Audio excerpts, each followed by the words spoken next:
the Prime Minister of India, Narendra Modi, can never be compromised. Bharat किससे तेल खरीदेगा, कितने दिनों के अंदर खरीदेगा, किससे दोस्ती निभाएगा, किससे दुश्मनी बरकरार रखेगा, कोई और देश का राष्ट्रपति हमें ट्विटर पे आके लेक्चर देता है, इंस्ट्रक्शन देता है, आप उसको रोक नहीं सकते। लेकिन मैं जानना चाहता हूं किसकी सलाह पर, किसने कहा जब युद्ध के मुहाने पर खड़े हुए देशों पर प्रधानमंत्री जी को यात्रा की, क्या उनकी जान जोखिम में डालने का काम किया कि हमारी बहनों से यहां उनकी जान जोखिम में? हम सलाम करते हैं ईरान के सर्वोच्च नेता अयतुल्ला खamenei साहब को, जिन्होंने अपनी आपकी तरह अमेरिका के आगे घुटने नहीं टेके, बल्कि उन्होंने शहादत को गले लगाया और आपने अमेरिका के आगे घुटने टेकने का काम किया। हाउस के हाईजैकर हैं। सर इस सदन का कैमरा, बहुत मेरे साथी बोल रहे थे कि कैमरा भी ये सब देख देख के कॉम्प्रोमाइज हो गया। बोलते हमें दिखाता आप लोगों को है। माइक जब हमारी बातें खलने लगे तो माइक ऑटोमेटिकली ऑफ हो जाती है। सर ये पता है सबको। पता नहीं पिछले जन्म में क्या प्राप्त किए कि हम हिंदुस्तान में पैदा हुआ ही। Who told this? Your Prime Minister. देश की संसद में हंगामेदार चर्चा जारी है इस बात को लेकर के कि लोकसभा अध्यक्ष ओम बिरला, उनके ऊपर विपक्ष नो कॉन्फिडेंस मोशन ले आया है, तो उस पर बातचीत हो रही है। और बातचीत होनी तो थी ओम बिरला के ऊपर, लेकिन सत्ता पक्ष की चालाकी और विपक्ष के द्वारा मौके का सदुपयोग करना, इस रणनीति के तहत यह पूरी चर्चा कमाल की बहस में तब्दील होती चली जा रही है। एक तरफ विपक्ष के सांसद लगातार हवाला दे रहे हैं कि कब, कैसे और कितना विपक्ष को लेकर के भेदभावकारी रवैया रहा है लोकसभा अध्यक्ष ओम बिरला जी का, क्योंकि ओम बिरला जी से सीधी अपनी कोई नाराजगी नहीं है। व्यक्तिगत तौर पर विपक्ष कह रहा है कि वो इंसान तो अच्छे हैं, लेकिन सत्ता पक्ष और भाजपा के दबाव में है, और भारतीय जनता पार्टी लोकतांत्रिक संस्थाओं और लोकतांत्रिक ओहदों का भी बेरहमी से दुरुपयोग कर रही है अपनी नाकामी को छिपाने के लिए। भारतीय जनता पार्टी सरकार के कुकर्मों के कारण हमें अपने शानदार लोकसभा अध्यक्ष आदरणीय श्री ओम बिरला जी के खिलाफ अविश्वास प्रस्ताव लाना पड़ा है। वहीं दूसरी तरफ सत्ता पक्ष बार बार विपक्ष के अतीत की गलतियों को यहां सामने ला रहा है या नेता प्रतिपक्ष राहुल गांधी को घेरने की कोशिश कर रहा है। और इसी बीच में कई पुराने तथ्य आ रहे हैं, कई पुरानी बहसें आ रही हैं, और देश को यह जानने का मौका मिला है कि सदन के भीतर होता क्या है, सदन के भीतर कितना हंगामा। जैसे देश को यह नहीं पता होगा कि प्रधानमंत्री नरेंद्र मोदी इसलिए भाषण देने नहीं आए क्योंकि विपक्ष की कुछ महिलाएं उनके ऊपर हमला कर देती, और ऐसा कहना था लोकसभा अध्यक्ष ओम बिरला का। इसको टालने के लिए मैंने माननीय प्रधानमंत्री से आग्रह किया कि उन्हें सदन में नहीं आना चाहिए, और ओम बिरला के ये कहने पर सत्ता पक्ष उसको डिफेंड कर रहा है। वहीं विपक्ष हमलावर हो गया कि प्रधानमंत्री उस देश का दौरा करने चले गए जो एक दिन बाद युद्ध में कूद गया। प्रधानमंत्री की जान की कीमत कैसी है, यह बात आज भी बहस में गौर तलब है। रविशंकर प्रसाद हमलावर हुए तो केसी वेणुगोपाल ने क्या जवाब दिया। समाजवादी पार्टी के सांसद आनंद भदौरिया ने कितने तीखे हमले किए, तो अनुराग ठाकुर ने विषय से इतर जाकर के क्या क्या बोलना शुरू कर दिया, तो वहीं तृणमूल कांग्रेस के सांसद सयानी घोष ने किस तरह से सत्ता पक्ष के कलई खोली है, आज के वीडियो में विस्तार से आपको देखने को मिलेगा। इन तमाम वीडियोस के बाद जो खबर दब जाएगी उसे मैं आपको साझा करना चाहता हूं। वीडियो आप देखिएगा, विश्लेषण भी आप देखिएगा, लेकिन आज की सबसे शानदार खबर पहले बता दूं। सपा के सांसद धर्मेंद्र यादव ने जातिवार जनगणना कराए जाने के लिए एक प्रस्ताव पेश किया है। बहुत जरूरी मसला है, फिर मैं आज की पूरी विश्लेषण करूंगा। पहले अपनी स्क्रीन पर उस प्रस्ताव की एक बानगी देखिए। सबसे पहले मैं चाहता हूं कि रविशंकर प्रसाद जब खड़े हुए बोलने, तो उन्होंने जो बातें कही हैं, किस तरह से उन्होंने जवाहरलाल नेहरू की तारीफ की, राजीव गांधी की तारीफ की, उनके कोटेशन पढ़े, और कोटेशन पढ़ने के बाद यह कहना चाहा कि उस समय का विपक्ष गड़बड़ था, और तुलना वो ये करना चाह रहे थे कि मौजूदा विपक्ष की कमियों को उसके साथ जोड़ दें, और यही कहते कहते वो तारीफ कर गए। विपक्ष नेता सर इंदिरा गांधी भी रही हैं, विपक्ष नेता राजीव गांधी भी रहे हैं, विपक्ष के नेता सोनिया जी भी रही हैं सर, विपक्ष के नेता अटल बिहारी वाजपेयी भी रहे हैं, विपक्ष के नेता लालकृष्ण आडवाणी भी रहे हैं, सुषमा स्वराज जी भी रही हैं सर। उनकी परंपरा को देखिए आप। कल प्रियंका गांधी ने वही बात की, आज केशव वेणुगोपाल ने कहा कि पिछले सत्र में इन पूरे भाजपा के सांसदों का एक सूत्रीय एजेंडा था नेहरू की आलोचना, नेहरू को गाली देना, और आज ये नेहरू की तारीफ कर रहे हैं। एक दिन ऐसा आएगा कि ये राहुल गांधी की भी तारीफ करेंगे, विपक्ष की भी तारीफ करेंगे। Last session, all the ministers are only one single point agenda to attack Jawaharlal Nehru. Attack Pandit Jawaharlal Nehru. Now this session I saw that only one agenda to praise Pandit Jawaharlal Nehru. What a change! What a change! We know that one day you will praise Rahul Gandhi also. I am very sure. One day you will praise Rahul Gandhi also. You will tell that he protected democracy, he saved the country. You will say one day. I am very sure. Wait for some time. सत्ता पक्ष इस पूरे मामले को किस तरह से हमलावर रुख में अख्तियार कर रहा है कि नो कॉन्फिडेंस मोशन गड़बड़ है। आपको थोड़ा पीछे ले चलता हूं, कुछ ट्वीट दिखाता हूं। इन ट्वीट को गौर से देखिए। सत्ता पक्ष की तरफ से दो चेहरे आपको अगर समझदारी हो, दो क्या तीन मैं कह लेता हूं।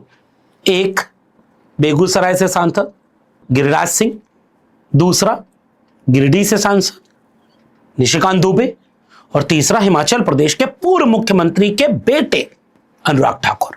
इन तीनों को विपक्ष का दावा है कि मंत्री पद पाने की लालच ऐसी है कुछ भी बोल सकते हैं। जैसे गिरिराज सिंह का ये ट्वीट देखिए कि पजामा छोटा पहनने पर टिप्पणी कर रहे हैं कि राहुल गांधी संसद में पजामा छोटा पहन कर आ रहे हैं, और समझदार को इशारा काफी कि ये हिंदू मुस्लिम की नफरत की खेती करने वाले भाजपाई सांसद किस दिशा में ले जा रहा है। ये है बीजेपी। वैसे ही निशिकांत दुबे ने पुरानी जाने कितनी बातें कह दी। राहुल गांधी विदेश गए तो ये बोले, विदेश गए तो ये बोले। ये निशिकांत दुबे ने कहा, और हमलावर होकर के वो चाहते थे कि राहुल गांधी को डिस्क्रेडिट कर दे, राहुल गांधी को कमजोर साबित कर दे। और आज केशव वेणुगोपाल जब खड़े हुए तो उन्होंने प्रधानमंत्री नरेंद्र मोदी ने क्या क्या देश का अपमान किया है। भारत में आकर के बादल आ रहा है तो रडार काम नहीं कर रहा है, इस बयान से लेकर के विदेश में जाकर यह कहना कि 2014 के पहले जो भारत में पैदा हो जाता था वो ये सोचता था कि मैंने पूर्व जन्म में कौन से पाप कर दिए हैं कि मैं भारत में पैदा हो गया। तारीख के मुताबिक, जगह के हिसाब से एक एक बयान पढ़ करके केशव वेणुगोपाल ने सुनाया कि क्या प्रधानमंत्री भारत की बाहर जाकर के बेइज्जती नहीं कर रहे थे। और दूसरा मौका सत्ता पक्ष के सामने विपक्ष यह भी उठाया कि जब जब जो बात राहुल गांधी पिछले सत्र में बोलना चाहते थे वही बात गौरव गोगोई से लेकर केशव वेणुगोपाल ने इस नो कॉन्फिडेंस मोशन बहस के बीच में सब कह डाली। और ये चालाकी आपको इस वीडियो में दिखेगी।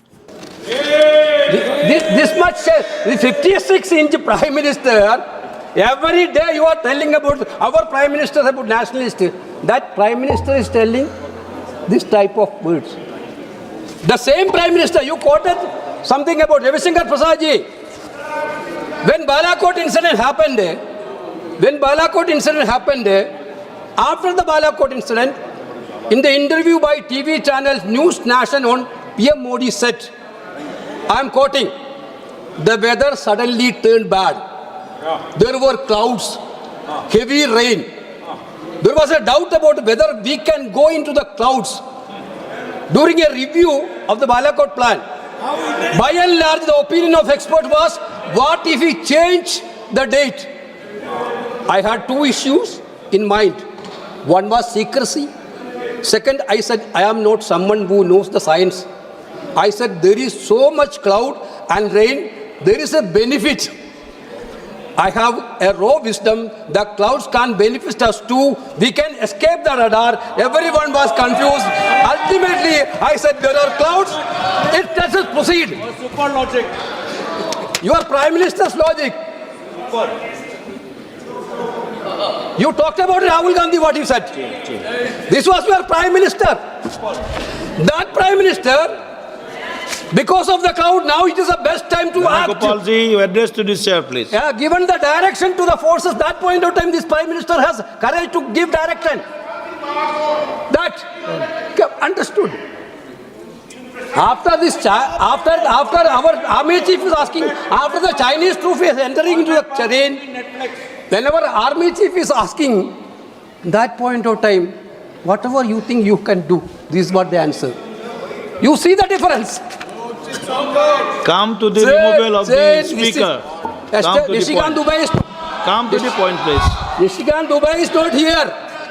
You are also, yesterday Kiran Rijiju also, Ravi Shankar ji also spoken in a greater length that whenever Rahul Gandhi is going abroad, he is speaking against the nation.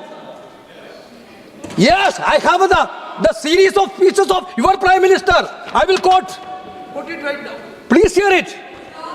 One, Shanghai, China, May 16, 2015. Narendra Modi भाषण. छोड़ो यार, डूब गए कुछ होगा नहीं. अरे भगवान बचाया भाई.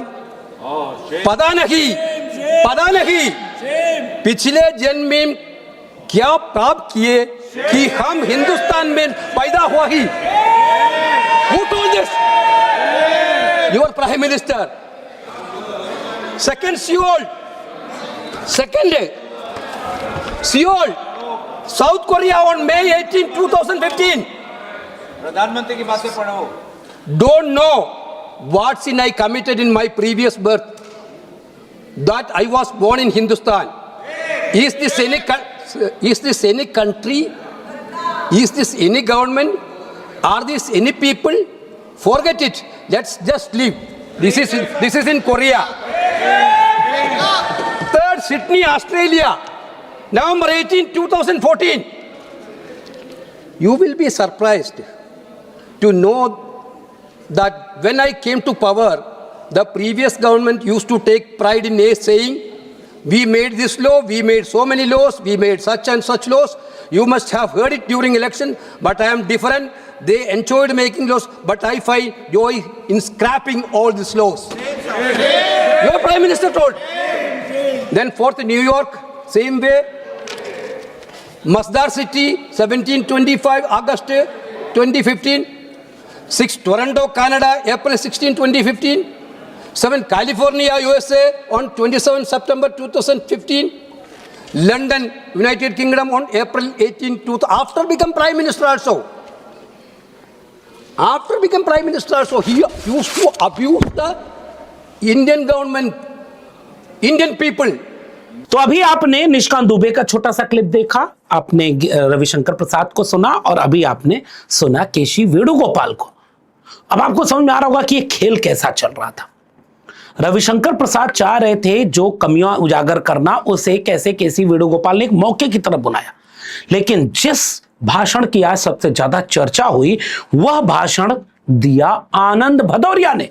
समाजवादी पार्टी, विपक्ष की दूसरी सबसे बड़ी पार्टी समाजवादी पार्टी के तरफ से आनंद भदौरिया ने बोलते हुए अविश्वास प्रस्ताव का कारण बताया. 39 साल बाद लोकसभा अध्यक्ष के खिलाफ अविश्वास प्रस्ताव लाना क्यों पड़ा, और सरकार की कार्यशैली पर गंभीर सवाल उठाते हुए संवैधानिक संस्थाओं के राजनीतिकरण का सवाल उठाया. 2014 के बाद सरकार ने देश के संवैधानिक संस्थाओं का किस तरह राजनीतिकरण किया है और संघीकरण और भाजपाकरण करने का आरोप आनंद भदौरिया ने लगाया.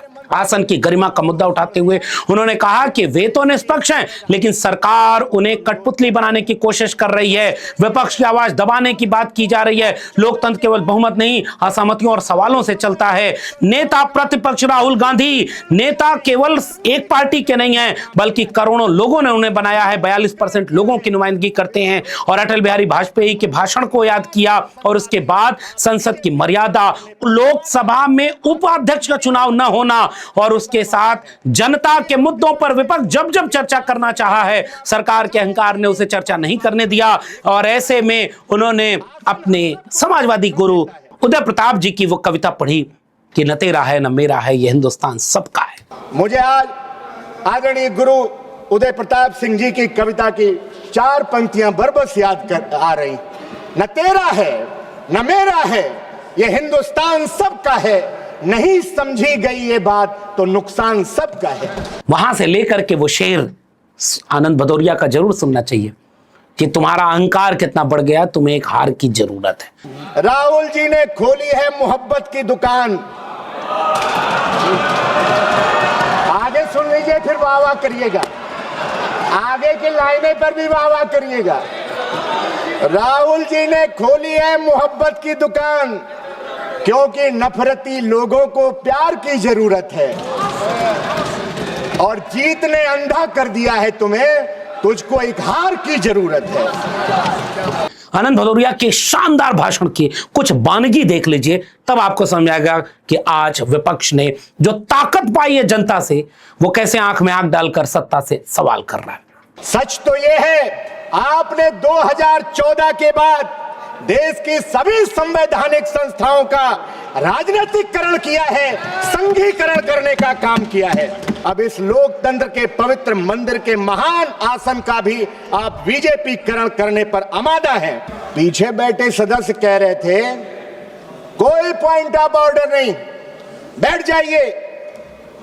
कानून मंत्री कह रहे थे बोलने दे रहे हैं, इतना मौका दे दिया इसीलिए दिमाग खराब है।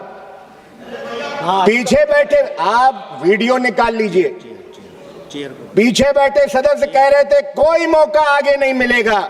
हम सत्ता पक्ष के इसी रवैये के खिलाफ अविश्वास प्रस्ताव लेकर के विपक्ष को आना पड़ा। आप कह रहे थे इतना सप्लीमेंट्री दे दिया विपक्ष को, हम सरकार से खैरात मांग रहे हैं क्या? कई सदस्य बोले, ऐसा लग रहा था कि वो अध्यक्ष जी के खिलाफ अविश्वास प्रस्ताव पर भाषण नहीं कर रहे हैं, वो नेता प्रतिपक्ष के खिलाफ अविश्वास प्रस्ताव आया है उस पर भाषण कर रहे थे। लोकतंत्र केवल बहुमत से नहीं चलता, लोकतंत्र असहमति से चलता है, सवालों से चलता है। जब विपक्ष की आवाज को दबाया जाता है तो केवल विपक्ष की आवाज नहीं दबती, बल्कि करोड़ों आम आवाम की आवाज दबती। भारतीय जनता पार्टी सरकार को बताना चाहिए कि गाजा इजराइल संघर्ष के बाद विश्व के कौन से प्रधानमंत्री ने इजराइल का दौरा किया?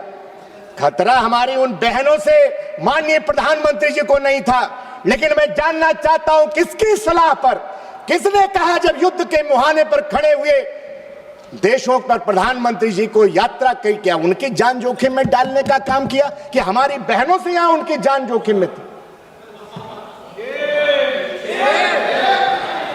हम सलाम करते हैं ईरान के सर्वोच्च नेता अयतुल्ला खमेनी साहब को, जिन्होंने अपनी आपकी तरह अमेरिका के आगे घुटने नहीं टेके, बल्कि उन्होंने शहादत को गले लगाया, और आपने अमेरिका के आगे घुटने टेकने का काम किया। आनंद भदौरिया जब बोल रहे थे उसी बीच में सत्ता पक्ष की तरफ से बार बार विरोध किया जा रहा था। धर्मेंद्र यादव भी खड़े हुए, और जब आनंद भदौरिया ने कहा कि सदन में खड़े होकर कुछ लोग जब चाहे माइक पा जाते हैं, जब चाहे कुछ बोल देते हैं, हाईजैक कर रखा है विपक्ष की इस आरोप पर सत्ता पक्ष जब उत्तेजित होने लगा, तो आनंद भदौरिया के साथ खड़े हुए धर्मेंद्र यादव के उस नोकझोंक के साथ आरोप लगाया गया कि हां, भाजपा के कुछ सांसद इस सदन को हाईजैक कर चुके हैं। हाउस के हाईजैकर हैं, हाईजैकर हैं। बिना अनुमति के माइक ऑन होता है और जो मन में आता है उस सदन में कहते हैं। ये चीज बर्दाश्त योग्य नहीं है, किसी के भी बारे में कोई टिप्पणी करेंगे। और आनंद भदौरिया के बाद नंबर आया जिस भाषण की चर्चा सबसे ज्यादा हो रही है, वो तृणमूल कांग्रेस के सयानी घोष की। सयानी घोष ने बहुत शानदार तरीके से उन तमाम मुद्दों को उठाया जहां सत्ता पक्ष नाकाम हो चुकी थी। सत्ता पक्ष के झूठ, सत्ता पक्ष के पुराने वादे, सत्ता पक्ष कैसे काम कर रहा है, सदन के भीतर से लेकर के जो सस्पेंडेड सांसद बाहर मकर द्वार पर प्रोटेस्ट कर रहे हैं, सबसे ज्यादा सांसद कितनी कहां सस्पेंड हुए, कैसे कार्य किया है लोकसभा अध्यक्ष ने, क्या क्या हुआ है सदन के भीतर, क्या क्या विपक्ष को रोका गया है, सयानी घोष ने एक एक करके सिलसिलेवार पूरी फहरिस्त रख दी। और ये वीडियो देखने के बाद आपको समझ में आएगा कि विपक्ष ने इस मुद्दे को कितना जरूरी मुद्दा बनाया है। सर, बाहर विरोध करते हैं तो एफआईआर होगा, ईडी सीबीआई होगी, कार्रवाई होगी, और सदन के अंदर प्रोटेस्ट करे तो सस्पेंड कर देंगे। सर, हमारे साथी आज भी मकर द्वार पे बैठे हैं बाहर सस्पेंड होके। सर, इस सदन का कैमरा, बहुत मेरे साथी बोल रहे थे कि कैमरा भी ये सब देख देख के कॉम्प्रोमाइज हो गया। बोलते हमें दिखाता आप लोगों को है। माइक जब हमारी बातें खलने लगे तो माइक ऑटोमेटिकली ऑफ हो जाती है। सर, ये पता है सबको। हम मानते हैं कि एलओपी का सलाहकार कोई नहीं है सर, परंतु प्रधानमंत्री जी का सलाहकार बनके उनको सदन में आने से रोक दिया ये कहकर कि महिला सांसदों से उनको खतरा है। सर, आपने तो हमको देशवासियों के सामने आतंकवादी बना दिया, और जबकि असली आतंकवादी इस देश में साइकिल चला के घुस जाते हैं और पैदल वापस चले जाते हैं, आप उनको रोक नहीं पाते। भारत पे चीन का आग्रासन आप रोक नहीं पाते। भारत किससे तेल खरीदेगा, कितने दिनों के अंदर खरीदेगा, किससे दोस्ती निभाएगा, किससे दुश्मनी बरकरार रखेगा, कोई और देश का राष्ट्रपति हमें ट्विटर पे आके लेक्चर देता है, इंस्ट्रक्शन देता है, आप उसको रोक नहीं सकते। और सदन में हम सांसदों को रोक के you feed on your ego. Sir, कृपया इतना भरोसा रखिए कि लड़ाई नीतियों की है, विचारों की है, आपके और हमारे परिवारों की नहीं, इस देश के लोगों के अधिकार की है। हाँ, लड़ते हैं हम आपसे, हम लड़ते हैं आपसे, संविधान हाथ में लेके लड़ते हैं, हाथ में हमारे तलवार नहीं है। सर, इन तमाम वीडियोस के बाद जो खबर दब जाएगी उसे मैं आपको साझा करना चाहता हूं। वीडियो आप देखिएगा, विश्लेषण भी आप देखिएगा, लेकिन आज की सबसे शानदार खबर पहले बता दूं। सपा के सांसद धर्मेंद्र यादव ने जातिवार जनगणना कराए जाने के लिए एक प्रस्ताव पेश किया है। बहुत जरूरी मसला है, फिर मैं आज की पूरी विश्लेषण करूंगा। पहले अपनी स्क्रीन पर उस प्रस्ताव की एक बानगी देखिए। समाजवादी पार्टी के सांसद धर्मेंद्र यादव ने कहा कि मैं आपका ध्यान दिनांक 30 अप्रैल 2025 को केंद्रीय कैबिनेट द्वारा देश में जातिगत जनगणना कराए जाने के निर्णय की ओर आकृष्ट करना चाहता हूं। यह निर्णय सामाजिक न्याय और वास्तविक सामाजिक आर्थिक आंकड़ों के संकलन की दिशा में एक महत्वपूर्ण कदम बताया गया था, किंतु अत्यंत आश्चर्य और चिंता का विषय है कि इसके पश्चात जारी गजट अधिसूचना में पिछड़ा वर्ग यानी ओबीसी संबंधित कोई पृथक कॉलम शामिल नहीं किया गया है। यदि जाति जनगणना में ही पिछड़े वर्गों का स्पष्ट वर्गीकरण नहीं होगा तो इस पूरी प्रक्रिया का उद्देश्य ही संदिग्ध हो जाता है। ओबीसी वर्ग देश की आबादी का प्रतिनिधित्व करता है, देश की बड़ी आबादी का प्रतिनिधित्व करता है, और इसके सटीक आंकड़ों के बिना न तो नीतियों का वैज्ञानिक निर्माण संभव है और न ही सामाजिक न्याय सुनिश्चित किया जा सकता है। यह स्थिति सामाजिक न्याय के संवैधानिक सिद्धांतों के विपरीत प्रतीत होती है। तो मैं सरकार से मांग करता हूं कि वह तत्काल स्पष्टीकरण दे कि गजट अधिसूचना में ओबीसी कॉलम क्यों शामिल नहीं किया गया तथा इसे अविलंब संशोधित कर पिछड़ा वर्ग का स्पष्ट कॉलम जोड़ा जाए ताकि जाति जनगणना का उद्देश्य पूर्ण और पारदर्शी हो। धर्मेंद्र यादव, समाजवादी पार्टी, और उन्होंने यह चिट्ठी लिखी है 11 मार्च 2026 को। इस वीडियो में इतना ही। अगर वीडियो पसंद आई हो तो लोगों तक शेयर करना मत भूलिएगा। चैनल को सब्सक्राइब नहीं किया है तो जाते थे चैनल को सब्सक्राइब करना मत भूलिए। बेल आइकॉन यानी घंटी बटन दबाएंगे तो अगले वीडियो की सूचना मिलेगी। ज्वाइन करेंगे तो हमें ताकत और हिम्मत मिलेगी। अगर आप इस वीडियो को ट्विटर यानी एक्स या फेसबुक पर देख रहे हैं तो हमें फॉलो करना मत भूलिएगा। फिर मिलेंगे, तब तक के लिए बहुत बहुत धन्यवाद।